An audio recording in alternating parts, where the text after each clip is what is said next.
Hello, everybody. Welcome to CWU Live. My name's Chris Webb, Head of Communications. You can see on the screen our General Secretary, Dave Ward. Afternoon, Dave. Hi, everyone. And our Deputy General Secretary, Postal, Martin Welsh. Hi, Martin. Hi, everyone. So good to have you both with us. More importantly, though, good to have the members with us. We had a live session on Friday with Martin. It was excellent. Got through a number of issues in which we committed to Martin doing some comms, Dave and Martin doing some comms over the next couple of days, weeks, and obviously into 2024. So we've got loads and loads of time to do this wider stuff, and we've got a little announcement at the end about a bit of good media that we've secured this week with Dave. But this session is just a really short one. Both Dave and Martin felt that it would be appropriate to come on. You'd have seen that the Chief Operational Officer, Grant McPherson, is to leave Royal Mail, alongside the Chief People's Officer, Zareena Brown, is to both to leave Royal Mail in early 2024. That's a significant moment. These are executive board members of the Royal Mail Group, so we felt it was right to come on and give a response on that single subject to you as members. Firstly, from our General Secretary, Dave Ward. Dave. Yeah, so I mean, obviously, we really do welcome the news, the announcement that's been made today. We've always been clear from the dispute, before it ended, after the dispute with the agreement, that we would never get Royal Mail back on track unless there was a different leadership in the company. The reasons for that is because, it is that leadership that use that phrase, it's their business to run, to do all the things that our members have seen in their locality. So imposing revisions that didn't work, where they've cut too many jobs, that's directly the cause for the quality of service problems, treating people in the way that they have. And obviously we've been working with people that we know had those attitudes.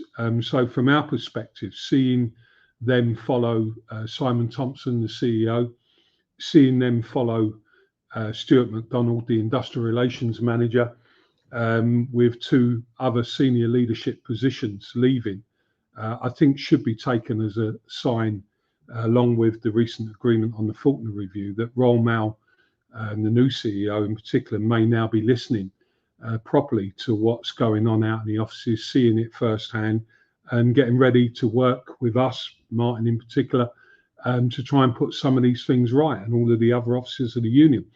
I think I would say in particular with Grant McPherson, this should have happened ages ago.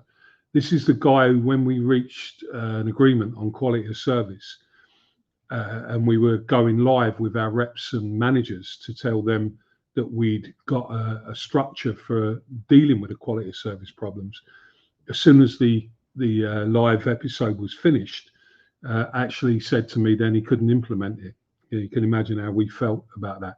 So look, I'm sitting here saying to you today, people like Grant McPherson are directly responsible for the appalling quality of service that Royal Mail is giving to customers, not our members. Our members are doing the very best they can.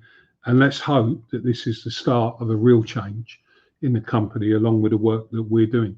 So, we're really pleased with the announcements today. Thank you, Dave. Martin, your initial reaction? Yeah, very welcome news. And hopefully it will signal a new start to industrial relations, that, the CEO and his new team really want to work with the CWU. This business can only be successful if it works with the CWU and our members. And in doing so, we've got to restore quality. We've got to make sure we pause any further revision cuts. We deal with basically the USO. We deal with the performance management issue. We resolve fleet, and we resolve the supernumerary crisis. And hopefully we can do that very soon to allow us to really work on the future and the challenges we all face over the next few months. No, people are linking, Martin. You've been in the post 6 days. We've seen two major people leave. Is it a coincidence, or are you claiming it? I always claim it, Chris, but no, I think this is a long time coming. It's a welcome move, but it's only going to be a welcome move if it signals a new direction in industrial relations, and we start working together to move on some of the issues. Thanks, Martin. Dave, and obviously we just a short progress, so we're going to allow you the chance now to close up to members. But before, in that closing, if you could, so one of the things that we've seen over the weekend is loads of negative press about Royal Mail. Now, we're not in for that, because obviously that's our members' jobs and that's the future of the postal service. But we are seeing an increasing amount of it. We can announce now to the members that on Thursday evening at 8 o'clock, you'll be live on LBC, taking the members' questions, taking the public's questions about the postal service. So good opportunity for people to ring in and talk about the issues there. And then just a little bit about that and a final message from you. Yeah, so on Thursday, a great opportunity for us to set out what's actually happening in sorting offices up and down the UK. We'll be on air for an hour. I'm more than happy to take all the questions. Obviously, we'll deal with everybody's views, but we'll be letting customers know, we'll be letting the businesses know, first and foremost, that what's going on at the moment is not down to frontline postal workers. They're the ones that are keeping the service going. We'll be setting out why exactly it's got to this point. And, there's no other way of saying it. It is directly linked to the previous leadership of Royal Mail and the policies that they pursued that have brought the company to this point. What's crucial now is that we focus on restoring quality of service. Christmas is obviously, you're right in the middle of that. That's a difficult period every year. We've got to get through that. Martin, I know, and the officers of the union, there'll be meetings where we'll be talking to a different leadership of the company, and that's crucial. So we will be able to now, I think, address some of the issues of quality, resourcing, the fact that people are leaving, people who are coming into the job under new terms and conditions which Royal Mail imposed. We agreed that we would look at alternative approaches. That's what was in the deal.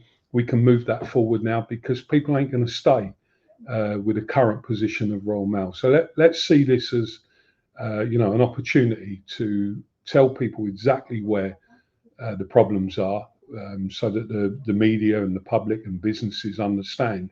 But I think most of them get that anyway, because you guys are telling them that pretty much every day of the week anyway, because you're only going to tell the truth as you see it. Just one truth. I want to I'm really sorry to interrupt you. See loads of members commenting and saying that the biggest thing that they're upset about is the lack of truth from the company. They got people seeing it before their eyes. Customers are saying they're not getting mail. Everyone knows that, whatever we think of it and how we're going to rebuild it is a separate debate, but everyone knows it's happening with regards to the prioritisation of mail, and people are upset at the lack of truth, as they say it. Yeah, the prioritisation of mail and that debate started in the select committee.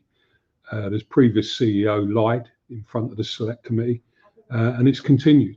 And what I'm saying to you today is that it's a chance with the new leadership of Royal Mail to start telling the truth about what's really going on in the company. And we totally get why our members are frustrated when the company, we're frustrated as well, when the company come out and say these things and try to sort of shift the blame. Ofcom was out there, a completely flawed report from Ofcom, who are looking at the future, don't really want to engage with postal workers to hear the truth either.